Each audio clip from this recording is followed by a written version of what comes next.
उसके पीछे हो, यानी किसी को चंगा करने के लिए यीशु मसीह उसके पीछे उसके घर जाने लगे। और देखो, एक स्त्री ने जिसको 12 वर्ष से लहू बहने का रोग था, पीछे से आकर उसके वस्त्र के आंचल को छू लिया, क्योंकि वो मन में कहती थी अगर मैं उसके वस्त्र को ही छू लूंगी तो चंगी हो जाऊंगी। अब उसने जीसस को टच नहीं किया है, उसने जीसस के ऊपर पहने हुए कपड़े के छोर को, क्योंकि यहूदी जो लोग कपड़ा पहनते थे उस कपड़े में धागे लटके रहते थे, तो उसने उस धागे के छोर को छुआ था और वो हील हो गई थी। और जीसस ने कहा था किसी ने मुझे छुआ है।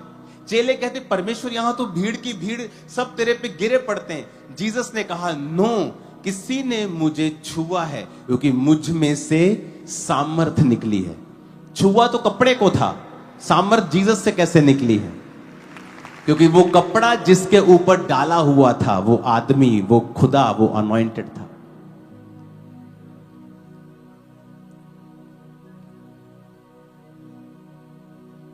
अगर आप रियल में करंट कैरियर हैं तो आप जिस भी निर्जीव वस्तु को छुएंगे वो करंट उसमें आएगा। अगर आपके अंदर रियल करंट है तो।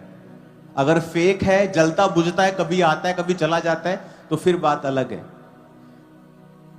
लेकिन अगर आप में कॉन्टिन्यू करंट है, आप जिस भी निर्जीव वस्तु को भी छुएंगे वो करंट आप में से होकर उसमें और उसमें होकर दूसरे व्यक्ति में जा सकता है। बिकॉज आप अनॉइंटिंग कैरियर हैं, असीम धन आपके बर्तन में रखा हुआ है। हालेलुया।